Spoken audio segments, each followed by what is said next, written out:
I think everyone is allowed to dream. I think thinking outside the box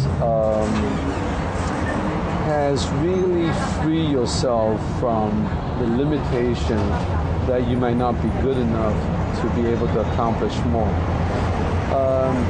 That has really helped us accelerate our businesses and accelerate our thinking. Today we're about almost 500 stores, and we employ about 6,000 people. This year we're growing at approximately 2 stores a week. So we will open about 100 stores this year, and we're going to be doing approximately almost $400 million in sales. Andrew has nurtured big dreams for the company. His goal is to have 10,000 stores in his lifetime. I believe people like to have challenging ideas. However, the challenging ideas has to have substance. I think that when you set your sight up high, one thing for sure happens, even if you don't get there, you do really, really well. Andrew's business partner is his wife, Peggy, who joined the company when their fast food empire was just one single restaurant. It's with her help that their goals will be accomplished.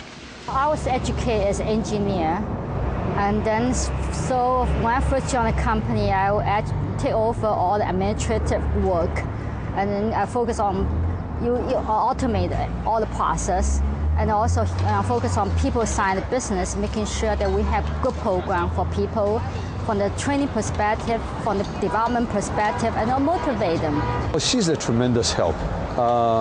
She does the difficult things that I don't like to do. I think without her, maybe I'll make a lot of money, but I'll lose it all in somewhere else, She tightens everything up for me, and also she is the mother figure for our business.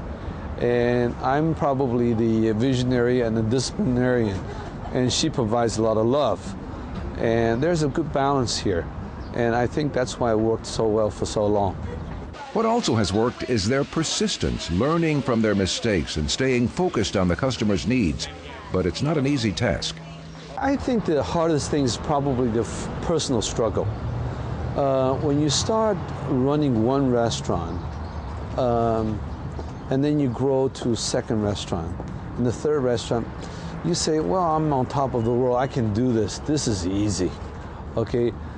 However, I think when you grow to 20, 30, 40, 50 restaurants, my God, it's like climbing up this the mountain, and there's no place that you can hang on.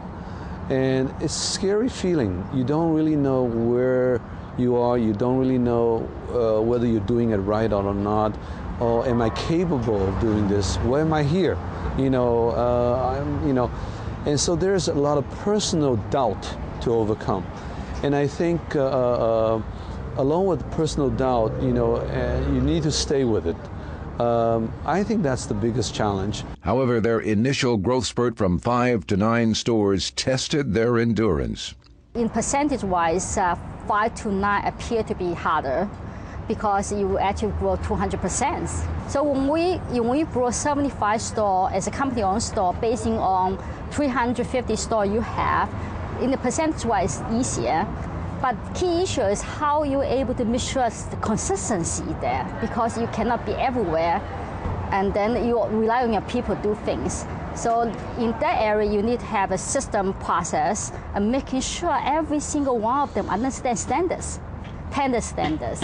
We have 10 regional directors, and underneath them they each have 5 or 6 area managers. And so when you split that out, everyone is only to open, every regional manager is opening a couple of stores in the next year, this year.